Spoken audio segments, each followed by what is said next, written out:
Welcome to the Finance Ministry. Thank you for having me. Thank you for having me, delegate. That is Mr. Pastor in Mamos. How are you? Very well, very well. Welcome. Very happy to be here. Hi, nice to meet you.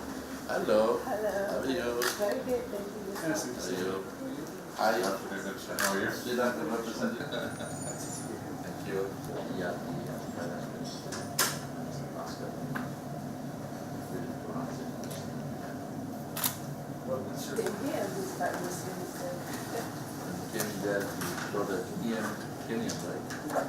Version. Mauritius. And it was certainly very good food there, and I see the ocean. support your development strategies. And we want to support your access and engagement with international financial markets to help finance that development. So we'd like to work more closely with some of the financial intermediaries here in terms of their ability to tap the international financial markets, other potential investors. We're hopeful, but not complacent, but we're hopeful that will be the northern catchment area, and I think we'll start discussions quite soon. Yeah, finance minister. Mr. Pastor.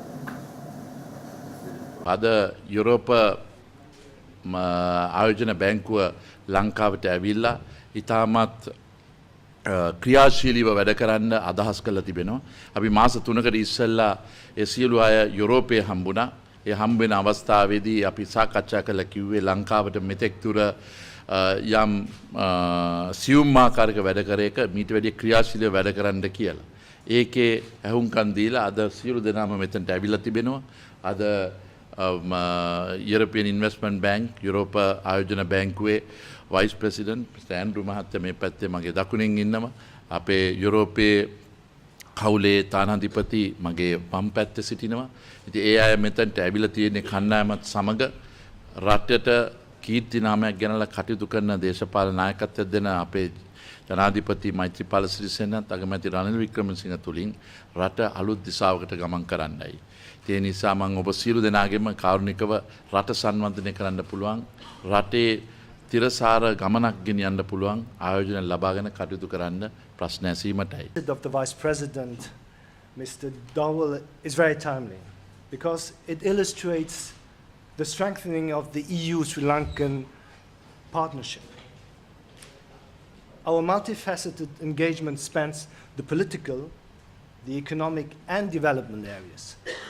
On the political side, I can be brief because you all know that there have been very high-level visits to European leaders by both the President and the Prime Minister, but also by other important ministers, including the Minister for Finance.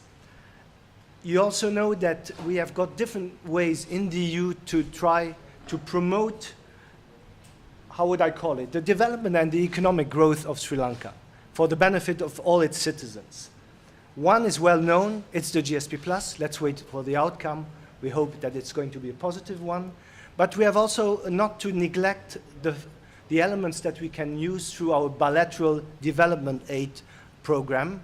We have been earmarking for Sri Lanka for a period spending from 2014 to 2020, 210 million euros. What I would like to say also is that we are increasingly working with common objectives, the EIB and the European Union, in the way we are funding projects. Number one, we are trying more and more to use a blending approach, meaning that we try to make sure that it will be projects that in a way will be combining grants and loans. We can provide grants, the EU can provide grants, and the EIB is very good at providing loans with very interesting rates, but also with a very shrewd expertise. And we can all benefit of that. We, meaning Sri Lanka, and we, the EU, when we are trying to identify further projects in development aid.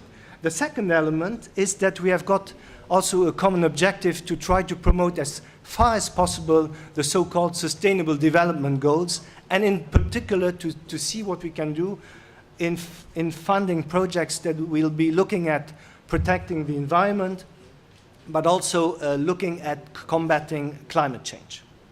Now, the visit of EIB has been a unique opportunity for the Sri Lankan government also to showcase their plans for the sustainable development of the country.